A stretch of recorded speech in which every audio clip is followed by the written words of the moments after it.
All right, and we are live. Welcome on this wonderful Wednesday morning or evening, wherever you are, or anywhere in between, of course, to Live Real Talk with Nina. And today's guest is Andrea. I should have asked you how to pronounce your names. Stenberg. Stenberg, yeah. There we go. Yay. Who is also a video marketer and services a very similar target audience to ours at Clockwise. So, this is going to be really interesting talk about all things video marketing for small businesses. Welcome, Andrea, and thank you for being with me here today. Oh, I'm happy to be here, Nina. So, I would love to just give you a couple of minutes to introduce yourself, a little bit about your background, and what brought you to where you are today. Well, as you said, I help people with video, but of course, I didn't start with video. In fact, I started my business in 2005 before there really was any online video. So was a traditional marketer doing copywriting, offline marketing, and then social media came about, and I started. In the early days, it was kind of the Wild West for marketers, and you had to make it up as you went along. And I was experimenting and using it for my business, and I saw the benefit. And then I started working with my clients to help them with the social media. And then about 5 years ago, I could really see the writing on the wall that video was really going to start dominating the online world. And so I figured I better start figuring this out so I can help my clients. And, I think it was 2017, I had set a goal. My number one goal, business goal, was to make more video. And you know how many videos I made that year? 3. Oh, good. I did I did 3, and it was exactly the same reasons everybody else avoids doing video. Is I didn't know what to say on camera. I was intimidated by the technology, and I didn't like how I looked on camera. And, so I finally had to like get over myself and learn some of these things, but I Mhm. made every mistake is humanly possible. And then I decided, I've been teaching online since, I don't know, about 2012, back Yep. in the days of teleseminars. I thought, well, I'm a teacher, I'm an online trainer. Let's help people get over themselves with video because I know where all the mistakes are because I've done them. Done them, So yeah. I can give people the shortcut and get better faster. And that's how I got to where I am today. That's amazing. And I love that story because that's really what people want, right? Is you being hopefully about 10 steps or even 5 steps ahead of them, but having gone through that journey. I think that is so important. And I remember when I started doing video. I mean, I'm a filmmaker by trade, but I had no freaking clue how to create videos for myself. If it wasn't a big budget and 20 people on the set, I didn't know how to go about it. Right. So similar journey. I made every single mistake you probably can make in creating my own videos, including like spending a full day to shoot like one video that I then used like once or twice, and I was like, okay, there must be a better way to go about this. Well, I still remember my first video. I call it the first video, worst video on the internet. And it was, it was actually a webinar. And then when I looked at the replay, and then I went, oh my God, that's what my office looks like. Because, like a lot of people, when I started my business, I just moved into the spare room that the previous owners had used as a nursery. And so there were about 47 colors on the wall and stripes, and there was Paddington Bear, and it was terrible. It was so Aw, distracting. of And course. that's actually how I ended up painting my office white because I realized, okay, I needed a background that wasn't so horrific that Yeah, people focus on that instead of what I'm saying. yeah, And so yeah, it's, you got to learn. yeah, definitely. And I love that Marie Wattier is just chiming in, who's also Dame and is also offers video marketing. Her son, actually, he's been on this show, Josh Wattier. He's a great YouTuber. So yay to all of us video people. Yes, I mean, this is why I have this blue wall. That was a weekend project when I had this really messy bookshelf behind me, and once I started realizing how distracting, because you I kind of have had a feeling people were watching my videos like this because they were reading the titles of Yeah, my book, reading the books. and I'm like, oh no, like I have all these books about, personal training and triathlon and nothing to do with video. I'm like, that is so super distracting. And then, of course, the other rule is to always turn off your phone before you go live. Sorry about that. That's my mom, and she'll call again. She always tries twice. So, yeah, so that was definitely yeah, an experience that I think we all went through, right? Because it's sort of, it was just not, we didn't know all the things we needed to pay attention to in the beginning, right? Because, and I remember I had a phase where I wanted everything to be white, and then I realized very quickly white wasn't white. And if you worked with people who were, had dark hair or more contrasting complexions to white than just white, then you got into trouble with making it look good afterwards on video, etc. So yeah, for sure. For sure, for sure. All right. So now you were ahead. And so how many videos did you do the next year? The next year I was doing videos weekly. Excellent. Yeah. So I went from putting it off and procrastinating to doing them regularly.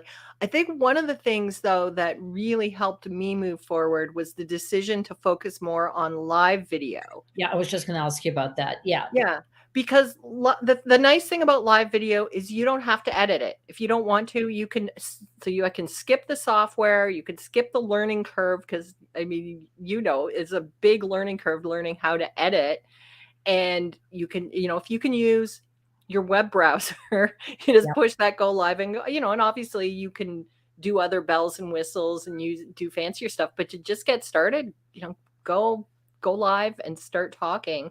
Yep. And so you skip that learning curve, but it also beats the perfectionism, For like you sure. said about Yeah. working for, a week on one video because you made a mistake, so you re-record it and then you look and you go, "Oh, I forgot to smile," and so you do it again and you do it, Yeah. and by the end, I don't know about you, but sometimes I get to the point where I've forgotten how to pronounce the word "the" because I've done it over and over so many times. But when you go live, if you make a mistake, you just have to keep You going. keep Just like if going. you're talking to somebody, at a networking meeting, you don't Exactly. you don't go, "Oh, wait a sec, I have to start over." You just keep Let me do that speaking. again. Yeah. And then the other thing I love about live video is I don't know if this happens to you, Nina, but for example, when I'm doing an Instagram reel and I'm speaking, Hmm. I catch myself with fake Andrea broadcaster voice where I'm a little bit deeper and I'm trying to like sound more professional and it just sounds terrible. But on live, because it's live and there is no do-overs, I'm concentrating more about what I'm trying to say and the message and then maybe looking at the comments rather than trying to be too fake and professional. You remember the old Mary Tyler Moore show and the Ted Baxter character when he went on the air and he put on that fake. Well, That's what I do, but live video, that's gone. It's like real Andrea. It's not fake broadcaster Andrea. So and I think a lot of people, especially for those of us who don't have broadcast training, we're not professional broadcasters, yeah. and we're just doing this as part of the other things we do for our business. Mm, You need to find ways to make it easy for you to sound like you. And I think live video is a great way to start. yeah. I think that's a great, great advice. So my question to you would be, and it's funny, I just have this backflash. I had this same conversation, not same conversation, but same topic with Ed Troxel. I don't know whether you know him. He's also a video marketer. And he started out with being the live guy. He now is no longer the live guy. He does video, just regular video, and which I call regular video. And he said, I had confessed to him, as I'm going to confess to you now, that I am really horrible at doing live alone. Like I'm super self conscious. Well, it is kind of unnatural to be talking to a camera by yourself. Like it's not something normal. Well, yes, but canned, I've gotten really, really good at it. And I even this year, or I should say last year, I invested in a coach. So I will get rid of that super serious teaching Nina and embrace more sort of my storyteller and my entertainer, which I got about realizing that I was when I did my own video personality quiz. I'm like, oh, hold on a second here. We're an entertainer. Wow. So but the getting on camera by yourself, how do you I think probably I think once I would get going, I'd probably be fine. But how do you start? How do you teach people how to self start themselves? I guess maybe not the best English, but that's my question. Well, one of the things is like, I think a lot of mistakes people make is, well, there's two things. Either they write out a script Hmm. and then they read it word for word because you're not a professional broadcaster, or Right. they try to wing it Yeah. and then there's lots of dead space, or they're I don't know, yeah, like I think, because they're Yeah. trying to figure out what to say. So what I tell people is plan what you're going to say. You don't necessarily need to write out a script, but if you're starting out, be kind to yourself. Don't try to go long. Yeah. And if you could say between 5 and 15 minutes, and I know people go, "Oh, that's so long." I find out it's actually harder to go shorter Okay. because you have a lot, but, so keep it simple. And, one of the easiest structures for a video when you're starting out is say, "Okay, I'm gonna tell you 3 ways to do X." So Yeah. you have 5 parts of your video. The first part is where you're telling them, "I'm gonna give you 5 ways to do X." Then you have each of your 3 ways and maybe an example or a story Mhm. to go with Yeah. each. And then the conclusion is, I just showed you 3 ways to do X, and now, and then you say your call to action. Yeah. And what I do is, not as much anymore, but in the early days, I would actually write out the 3 points on a card and tape it right underneath my camera Yeah. so that I could see it. So I'm still looking towards the camera. I'm not looking down or Yeah. looking all Yeah. over the place. And it reminds me, and I don't put out the whole script. I would just put out the main points. And Bullet points. Yeah. if there was a story I wanted to tell, I would say story about Joe or story Yeah. about, Because then you know your stuff, right? yes. Yeah. Yeah. And but keep it short, keep it simple, keep it with stuff you know.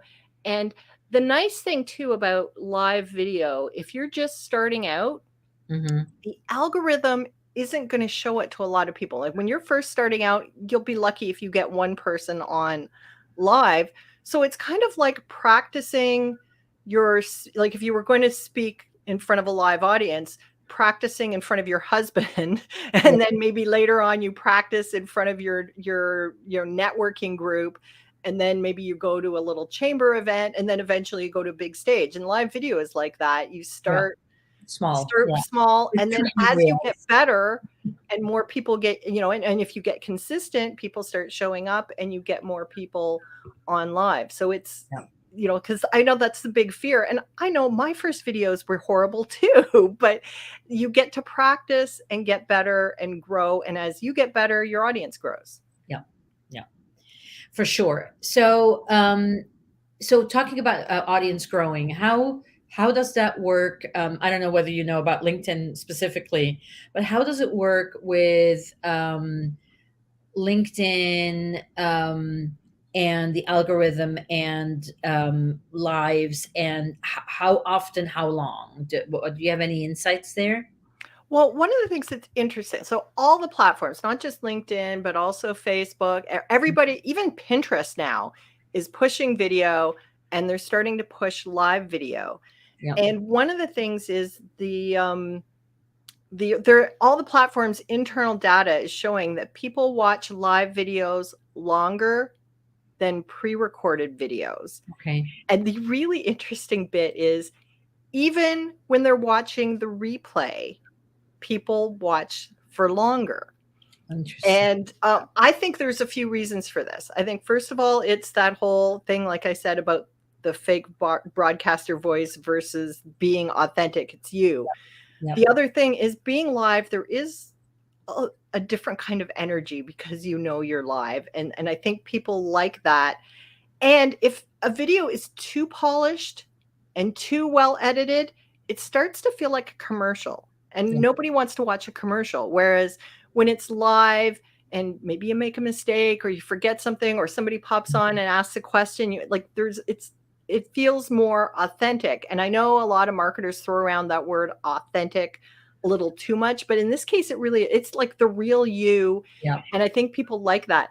And the interesting thing though is, so more people are actually going to watch any of your videos on the replay than live. And I have a huge example of this. There was an influencer who was going live on a topic about something that I wanted to learn. So I marked my calendar and I showed up live. And I've seen her videos before, and they always have 3, 4, 500 comments on Yeah. each of her videos. And so I'm watching this live video, and then all of a sudden I notice, you know, how it shows how many people are watching Yeah. live? And there was 4 of us watching live. I thought, Oh, wow. this is weird. Like, why are there only like, because I know this is somebody who like she gets millions of views. She always gets hundreds and hundreds of, and I was Yeah. like, is it like, was there something going on in the world that, and Yeah. it's like, no, but anyway, I stayed, watched the whole video, learned what I wanted to learn, and went away. And then the next morning I went, I wonder. So I Yeah. went back and looked at her video, and Yeah. sure enough, there were 400 comments because Okay.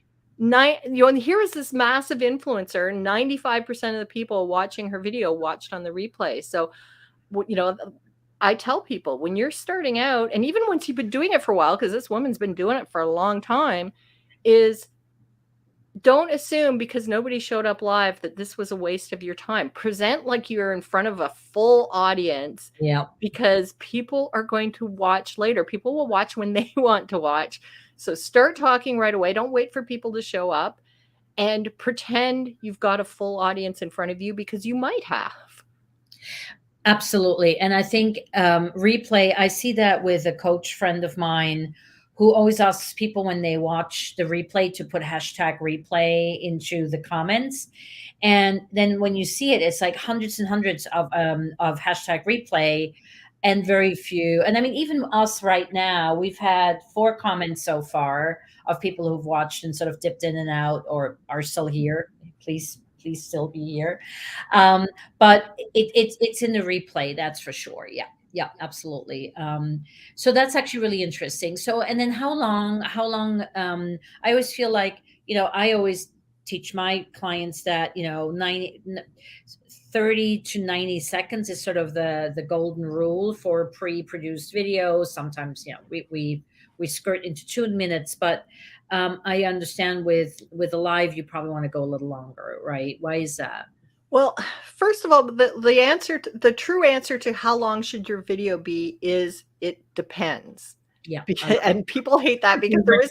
It's there my isn't favorite one size answer. fits all. Yeah, I know people who go live for an hour and a half at a time, and people stay to the end because their content and their style and their professional presenting yeah, is such that people stay, and they do stay to the end. Um, for most people, and particularly when you're just starting out, like as I said, be kind to yourself, keep it mhm, shorter. yeah, Um, 5 to 15 minutes when you're starting out. Once you get more comfortable with presenting on camera and comfortable with speaking, you can go longer. For most, like for example, Facebook, in order for the algorithm to start pushing it out to new people and people who aren't already following you, you need to be on for at least 10 minutes. okay, But in the early days, I don't think you need to worry about that. You want to worry about nurturing the people who are already in your circle and mhm, already in your world and providing the best value you can. And then as I said, as you get more confident and more skilled, then yeah, you can start lengthening out. And then the real answer then is once you've been doing it for a while, test shorter videos, test longer videos, and then mhm, go and look at your analytics and see how many people are watching, how some of the mhm, platforms, some of the analytics tools will tell you how long people have watched and when people leave, and then you can start judging. Okay, when I go for 20 minutes, that does really well. Or somebody else might go, when I go 20 minutes, people are all gone by 10. So then you need to yeah, figure out what your audience is looking for, what they need, what they want, and how comfortable you are at presenting in that length. And for a lot of us, shorter is just easier because you don't have to take as much time preparing tons of content, and mhm, it's less stressful. yeah. And I also think that, if you're teaching something, you want to be short and succinct and get to the point rather than fake making it longer, right? For sure. So I've quite a few questions. So, how do you help people get comfortable in front of the camera? Well, I mean, the first thing is being prepared of what you're going to say, because that's the scariest part. I know a lot of people say, I don't like how I look, I don't like how I sound, but the real scary thing is they're worried about what they say and whether or not it's good enough for people to listen to. So you need to get, really crystal clear on what you're going to say, what your message is. Yep. And then the next thing is to just practice and, give yourself permission that your early videos are not going to be fabulous. They're really not. My writing guru, Natalie Goldberg, has a book called Wild Mind, and it's all about writing practice. And she has these rules of writing. And one of the rules is give yourself permission to write the worst crap in the world, because Hmm. then you don't censor yourself and then you can get better. And it's the same with video, is give yourself Yeah. permission to not be fab. Don't judge yourself compared to a professional broadcaster on the nightly news who's Yeah, paid to exactly. speak Yeah. all day and who went to school for this and has been doing it for 30 And years. has a teleprompter, right? And Yeah. has a teleprompter and a director, and they have somebody to do their makeup every day, and they have, like, don't judge yourself by that. Judge yourself by, is it a little bit better than the video I did a month ago? Yeah. That's what you want to judge yourself by. And, you know, the other nice thing about online video is if it really is truly horrible, like if you look at it and go, people are going to die if they watch this video, you can delete it. Delete it. I Yeah. actually have an interesting story about why you shouldn't. Mm. So, Natalie is a business coach who she was building her coaching practice on the side while she worked full time. Yep. And she is a spectacular speaker. Like when she's speaking Mm. in front of a live audience, but she Mhm. did not want to do video. She was really resistant. And then finally one day she decided, all right, I'm going to go live. I'm going to do my video for LinkedIn Mm. just so that I can learn how to do it, but then I'm going to delete it right away because I'm not ready for people to see my videos. Yeah. So she did the video, finished it, and then got distracted and had to go and take care of other things, and then came back, and she was horrified to see that 5 people had liked the video. Okay. And she told me later that she was mad at me because she goes, I didn't want people to see that. My hair wasn't great. My makeup wasn't perfect. I stumbled Yeah. over. Like she was really mad. But and she was going to go delete it, but 5 people had liked it. And she said, all right, I'm going to sleep on it and I'll think about it and I'll delete it tomorrow. So she went to bed, and the next morning she went and looked, and she got a message on LinkedIn from the executive director of an organization that their members are all Natalie's ideal clients. And they Yeah. said, I just saw your video. We're in the process of developing a training program for our members on this exact topic. We like your presentation style. We like your content. We want to hire you to develop this workshop for us. Yeah. So imagine if Natalie had said, you know what, it's not perfect. It's not, like the best thing I've ever done. I'm going to delete it.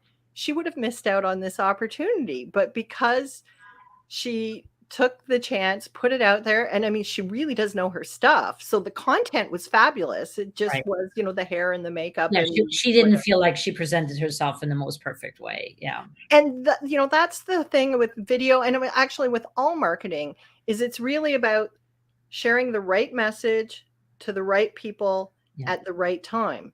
You can control the message. Yeah. You can somewhat control who you present it to by how the language you use and your Yeah. titles and your targeting and who you connect to on LinkedIn. But you can't control the right time. The right time is entirely in your audience's control because they're the ones who know exactly when they need or think they need what you offer. And so Yeah. you don't do one video and go, okay, I'm done. Or you don't go to one networking event and go, tick, never have to do networking again. We have to do You know, it over and over. exactly, because you never know. Yeah. Right place, right time, etc. Yeah. Yeah. No, I mean, so true. And that is, gets me actually to my next question. How do you help your clients with consistency? Because that is the single biggest thing in my ecosystem, is the consistency part. I find it actually really easy to teach people how to shoot and edit, because editing, if you shoot it right, it's just trimming the clip, right? So it's not a big Mhm. deal at all. um, but the consistency part, the showing up again and again, because you do need to have, you need to sort of beat time at its own game, by being consistent, right? So how do you tackle that with your clients, or is Well, that even an issue? well, it is absolutely is an issue. It's an issue for me even. Yeah. But so one of the things is when I work with clients is we plan out a content strategy, and there's different types of videos that you want to make depending on what stage of the client journey people are in. Like if people are just meeting you for the first time and just they're looking for an answer and they find your video, that's Mm, sort of like just an introduction. Maybe there's something where you're going a little deeper, giving people a chance to get to know you, and then there's the where you're trying to get people to take an action, where you're trying to get them to book that call or download that free thing or whatever mm, the first real step that people take yeah, to becoming a customer is, and plan out the content. I remember reading about there's a concept called decision fatigue. yeah, And that's where you can only make so many decisions in a day before your ability to make good decisions fails. And apparently Barack Obama, when he was president, ate the same thing for breakfast every day, and he only wore gray or navy suits because then like those were just because he says, I'm president of the United States, I shouldn't be making decisions about what to eat, I should be making decisions that affect the country. yeah, And so he took those decisions out of the way. So if you plan out your content strategy, like what are the things you're going to say, and plan them out 3 months in advance, then it's so much easier to go and make the video because that part of the decision's already made. You've already decided, I'm going to talk about this. yeah, Whereas if you have to say, all right, on Wednesday, I'm going to do a video, and then well, now what am I going to talk about? And you spend all your time thinking about what to talk about, but then you're out of decisions. You can't actually make that decision to push the right, record button. yeah, So plan it out ahead of time. And then, the kind of video that you and I are doing right now, sometimes if you're really struggling, is get a group of people and say, let's have a conversation together and let's schedule it, because if you've scheduled with somebody else, you have to show up. And that's exactly. It's like a great way. having a personal trainer, right? You book that call, you pay dearly, so you show up. Yeah. Um, yeah, so we do something similar with our clients, but in our premises setup is a little different. So we see, and we've actually seen it in our clients where, there's people who, my clients are all service based, and they are sort of in the similar, world that we are in of, coaching, business coaching, etc. And over and over again, it would happen with mostly the same people who will be like, "Oh, I'm launching a course about X." And then I'd be like, "Oh, so when are you launching the course?" "Oh, I'm launching it in 2 weeks." I'm like, "Oh, but I haven't seen you talk about it on social media yet, right?" And it's like, "Oh, it's kind of late now, right?" I'm like, "No, no, no, that should never, ever, ever happen, right?" So a content plan, and we now actually have a membership program called the LinkedIn Content Lab, where that's all we do. We plan out always a quarter in advance. So, and Robin, my business partner, and I've started doing that. It's like we're launching X on June 1st. So we're going to start talking about what assets do we need to create so we can give it a proper send off on social media and our email list 3 months or 4 months in advance, because you not only want to know what you're going to say. Now, in your case with live, it's easier because you hit record and you talk. But in our case with pre-produced video, you need to pre-produce the video, right? So you need to give yourself time to do so. And so for me, it's all about missed opportunities, of talking about your stuff well enough in advance so you can announce it, you can soap people up to your concept, your idea, why you're selling it, why it's so great, what is in it, answer all the questions people might have, and create a whole sort of little, especially if you're in the launch model, right? You want to have sort of that rah rah rah that goes into ramping up into something.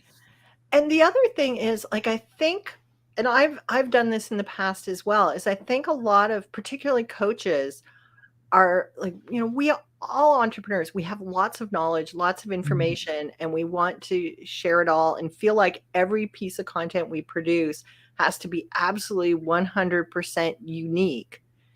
And yet that's not how people learn. That's not Mhm. how people remember. The marketing rule of 7, which says people need to hear your message 7 times before they take action. And, that was marketing rule of 7 was back from what, the 1950s when, people maybe had 2 radio stations and a newspaper. And Yeah, now we're so inundated in messages. People yeah, need to hear the message over and over again and in different ways. So yeah. that's what you don't, if you talk about, one aspect of the program that you're developing, you can talk about that same aspect in different ways over and over because not everybody heard it the first time. Yeah. And even people who heard it, maybe they're not going to remember. Or if they did, they start thinking, I've heard something like that before. That Nina is really smart, even though it might have been you that said it. It's like because it's like something they feel like they already know and it Yeah. reinforces what they're learning. So it's, you don't need to have, if you're planning out your full quarter going up to your launch, it doesn't have to have, 3 months of completely unique and different topics. You can, dance around the same topic and just approach them from different points of view to give people a chance to absorb it and actually remember it. So true. So true. And I mean, I'm a big fan of recycling. And, when we post videos, and this is again different live from being, from pre-produced stuff. But where I find a lot of my people sort of reach a level of exhaustion is when it's like, so now we've produced a video. And then they realize they need to write a post to introduce the video, right? And they're like, yeah, but I just spent all this time and money. Can't I just post a video? I'm like, no, you need to give people a reason to click on the video. No one is just sitting around waiting for your video to drop, right? But the beauty of it is if you have a video and you have a specifically video you're happy with, use it and use it again, because not everybody's going to see your profile. Because other than, on Instagram posts where stuff just always stays up and there's this wall, anything that is, in LinkedIn or in Facebook, etc., it just keeps moving down, down, down, down, down, right? So I recycle videos an awful lot, but I'll write a new post to go with it. And as a friend of mine said just recently, reminded me that money's in the boring. Yeah, absolutely. And another thing, like I advocate live video, but that doesn't mean the live video is done. Right. I have a workshop that I teach where you can take one live video and turn it into 17 other pieces of Oh content. yeah. And it doesn't always have to be, even if you never want to edit a video, you can do, for example, I know a lot of times coaches will post inspirational quotes on their social media. Well, Mhm. instead of quoting random celebrities, why not quote yourself? If Yeah. you have a nugget of something that's really helpful for your ideal audience that you said in one of your videos, quote it, have a picture of yourself, and then in the caption you say, if you want to know more, go and watch this video where I talk about this in more Yep. depth, so Yeah. that you're letting people deepen that connection with you. And it's really fast and easy to do those kinds of things. Absolutely. And you're just giving me an idea.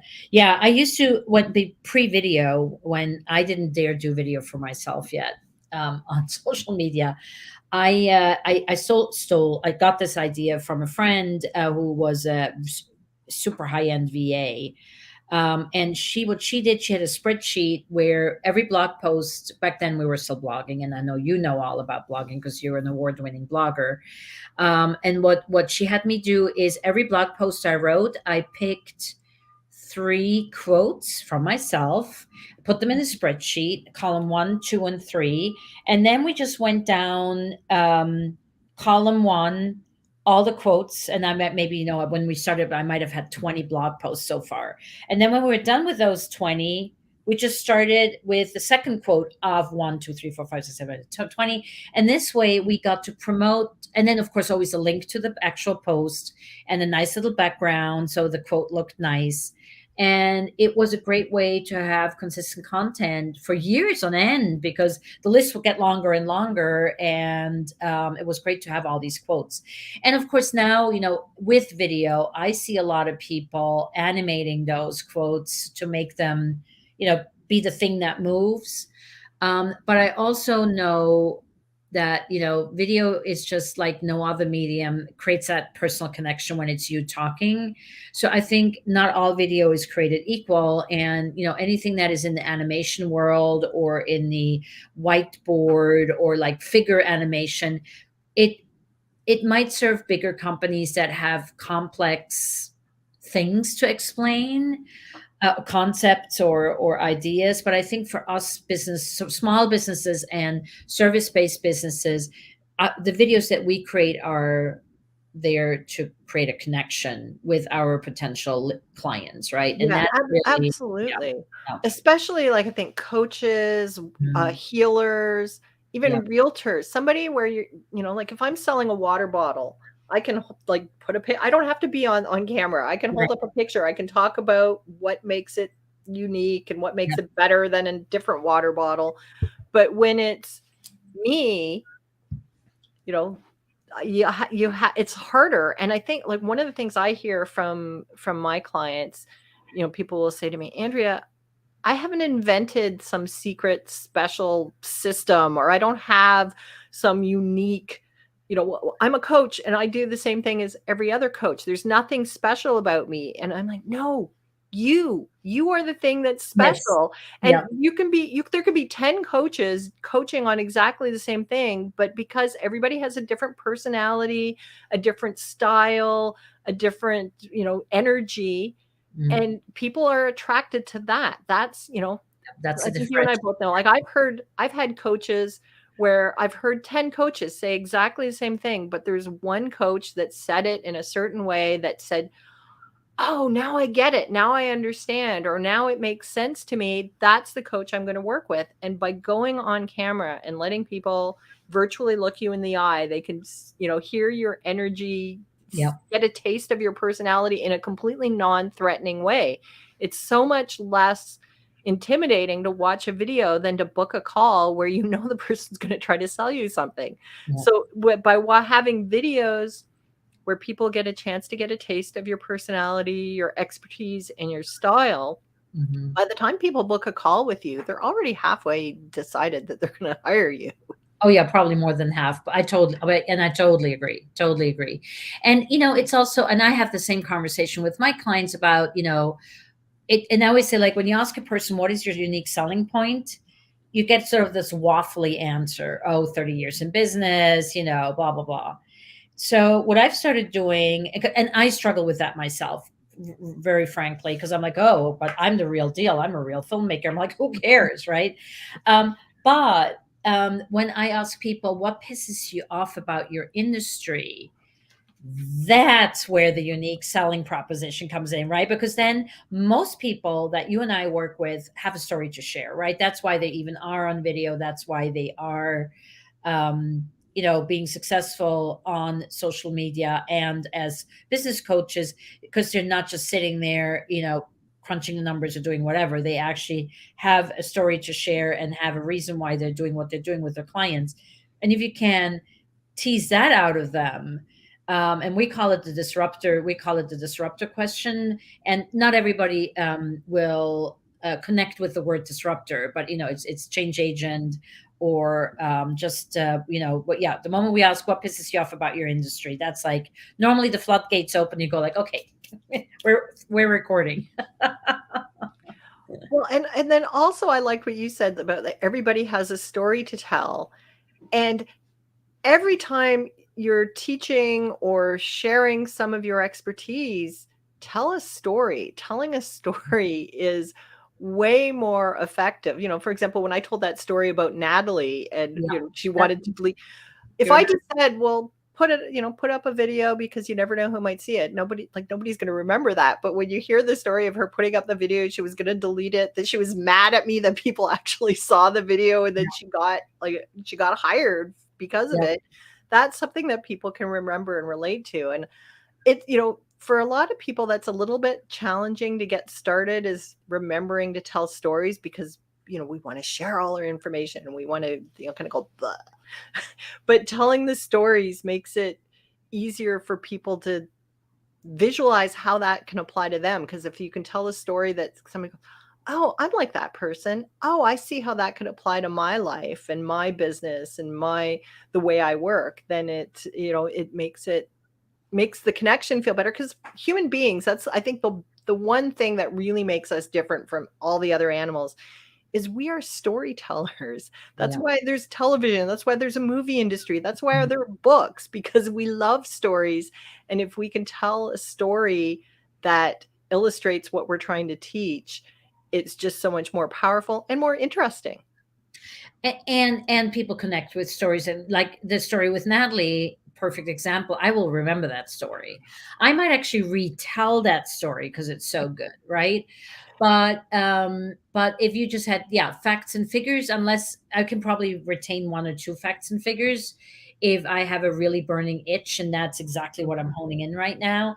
And and I love that you're bringing that up because we have our video personality quiz, and we've been sort of working with clients around. So a lot of the people that come to us are actually are the personality of educator. That seems to be sort of the or that's how people at least answer our questions. Obviously, we created this quiz. The science behind it was Robin's in my brain. So that's as far as we went with that. But and we've been working with educators on who are not natural storytellers, how to still make it such that it's informative and such that people can retain the information and not get too scholarly and too fact one, two, three, four, five, right? So Well, definitely, and yeah. for example, early on when I was doing video and I was struggling to figure out a way to make them more interesting, I am a huge baseball fan. I'm a Canadian, so Toronto Blue Jays, they're my Yeah. thing. And I was at a networking event once, and I was sitting next to an accountant, and he was the most painfully shy person I'd ever met. Mm. And I kept, trying to ask questions, and he would give me monosyllable answers. And I was thinking, oh, this is going to be the most painfully boring lunch I've ever been to. And then I happened to say something about the Toronto Blue Jays. And then an amazing thing happened. His face lit up. He's like, "Oh, did you see so and so?" And then he got animated and excited because I'd found the thing that we could connect to. Yeah. And so that moment, and it was like he completely changed, his personality changed. We had a Yeah. fun lunch. We had like a really good conversation, and we had a good time. And then I got to learn about his business because suddenly he was comfortable speaking to me.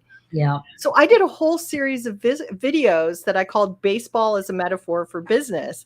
And I would tell a baseball story and then explain how that related to business, Yeah. because it was something that I enjoyed. Hmm. And then anybody watching and it didn't have to be baseball, it could be anything about sports people could relate to. So if you can find things that people relate to, and it makes that connection where you feel like you have something in common, even if somebody's painfully shy at the networking event.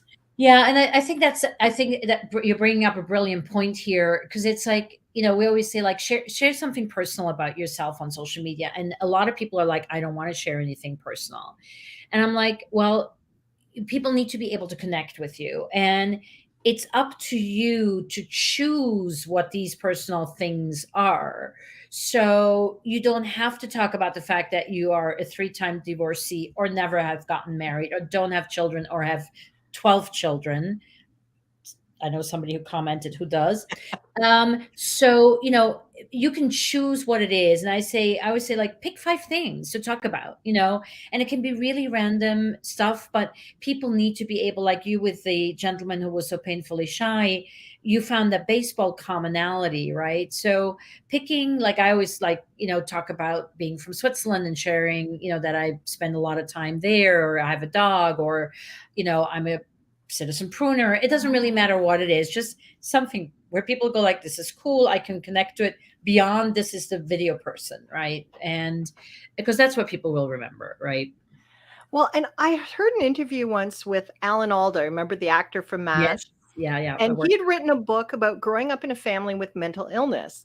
And the interviewer said to him, "Wow, this is a really personal book." And Alan Alda said, "Well, of course it would be, because otherwise it would be a textbook and be really boring." And then he said the thing that I think people need to hear. He said, I didn't tell everything in the story because parts of it were private and they weren't my story to tell. And so that's what I always tell people, even with regular social media, is a lot of business owners are worried about sharing too much. And it's like, no, you decide ahead of time what's personal that you can share, that you might, like if you were at a chamber event and talking to somebody over coffee, that you would talk about. Like if you went on vacation, you might talk about your nice vacation, but certain things are private. Yeah. Yeah. So for example, I know, and I've seen $1 million marketers, like people who have $1 million businesses, who will send out email newsletter. Look, this is little Johnny's 4th birthday party, and this is what we did. And there's pictures and things like that, because that's their version of personal, not private. I'm a mother. I talk about being a mother a lot. I never share pictures of my son. Yeah. I think even on my personal Facebook, there's only 3 pictures of them, and all of them he gave me permission to share. Yeah. And I never talk about it. I mean, he's an adult now, but I don't talk about it because, well, first of all, he told me at a young age I would have to pay him a royalty if I used his image. But the other thing, as like when he was young, I just thought that's not appropriate, that's not safe. So I chose not to share his name. I would hint at his age, but never. And I didn't say when his birthday was or anything really personal about him. But I told a lot of stories about him. One of my best stories was, he had a lemonade stand, and he and his friend made some money, and then they were going to do it again. I said, well, maybe you should switch to Kool-Aid because it's cheaper. And he said this brilliant thing. He says, oh, we can't sell Kool-Aid. I'm like, why? He said, well, the grownups won't buy Kool-Aid. And then when the grownups buy lemonade, they'll pay and they tell us to keep the change so we make more money. And so it was like, oh, that is genius, that my son had figured out who his ideal client audience was. Yeah. Brilliant. Absolutely brilliant. Yeah. But so I could tell that story about my son, but I didn't say his name. I didn't say his age. It was just the story. And so that's the thing, is you have to decide. And if you decide ahead of time, you don't make you don't make a mistake of sharing too much, because know ahead of time. And so, but the personal stories are fun, and it can be something, it could be like, do you have a pet? Share things about your pet. I live on the shores of Georgian Bay, and I'll share things about, I went, in the summertime, I'll go for a walk in the morning. I can see the otters. So I'll just still share things like that. That's personal, but it's not private. Yeah. Personal. It's not really, it's not anything that I would be embarrassed if somebody knew. So that's the thing, is something that builds connection. Yeah. Yeah. And I always say, like, if you pick the 5 things to begin with, you sort of are in safe territory. Those are the things you talk about. And then, I have seen personal or actually private done right. And I've seen it done really wrong. And just recently, there were 2 posts I came across where 2 different people shared about the fact that they had ADHD, which when I read the first one, this is somebody who's a big content creator on LinkedIn and very, very well regarded. And I was reading this post and I was like, oh man, where are we going with this? This is not good.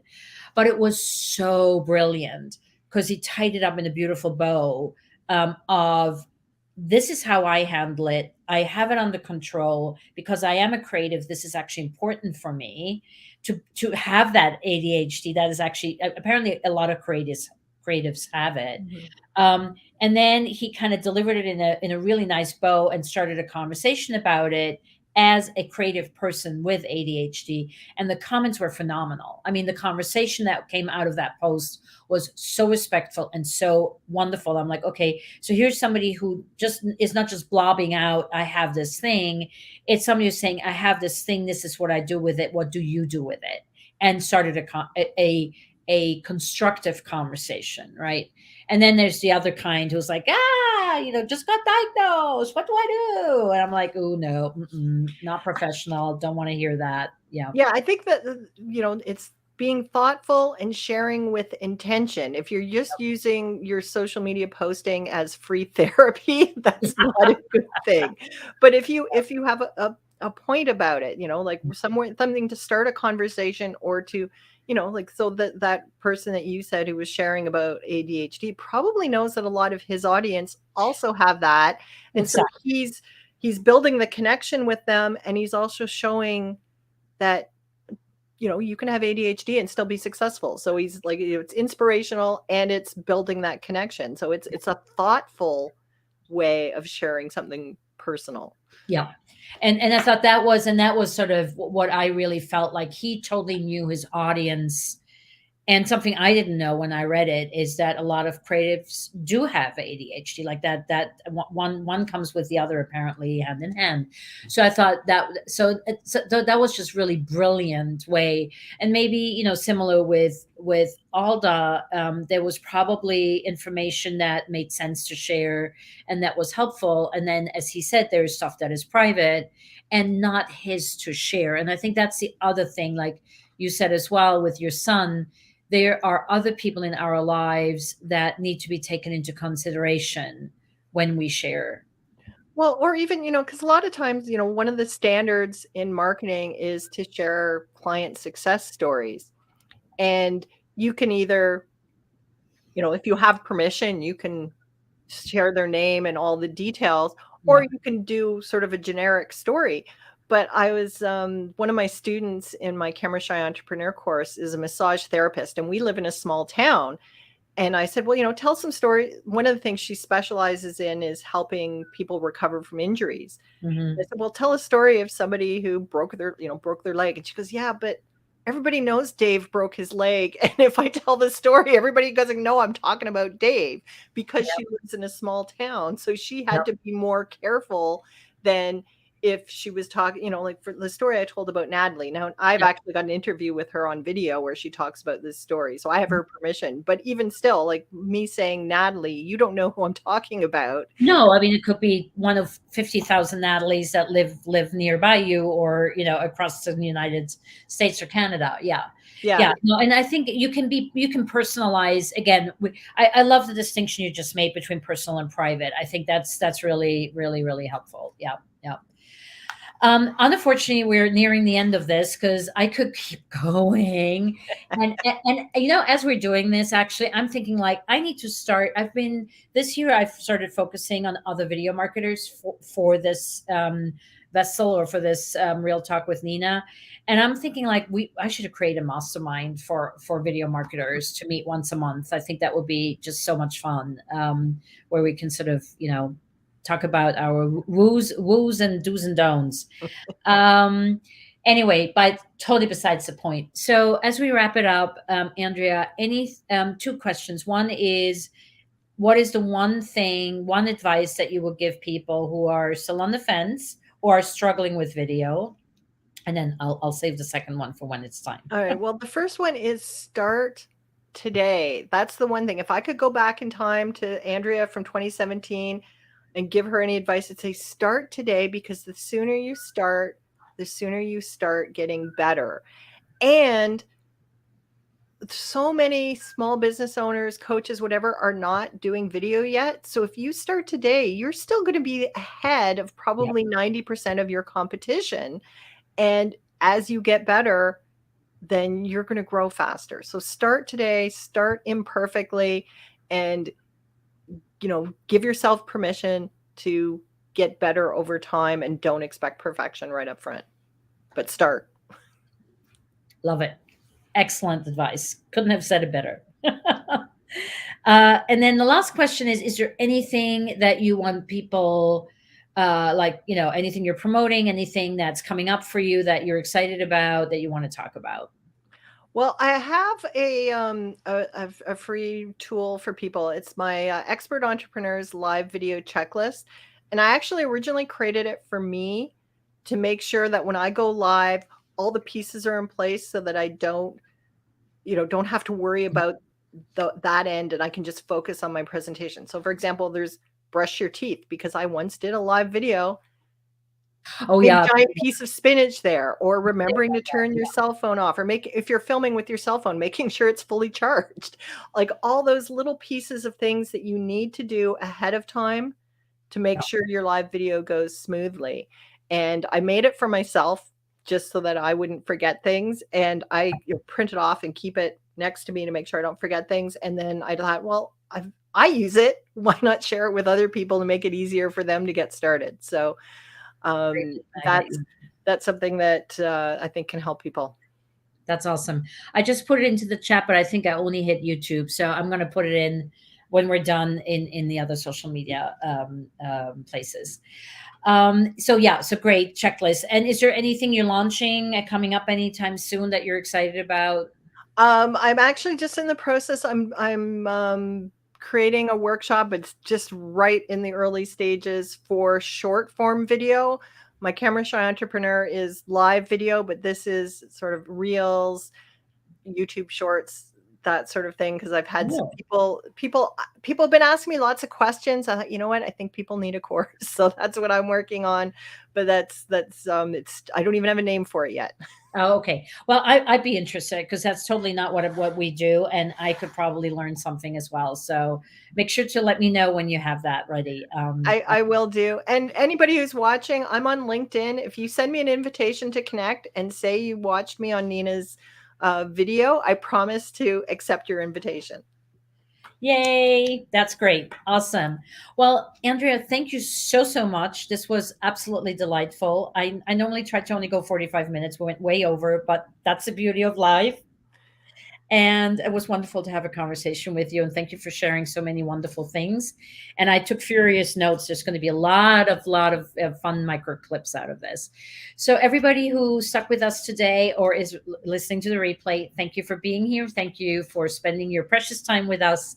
And we'll see you again in a month with another fabulous guest. Be well, everybody. Ciao, ciao.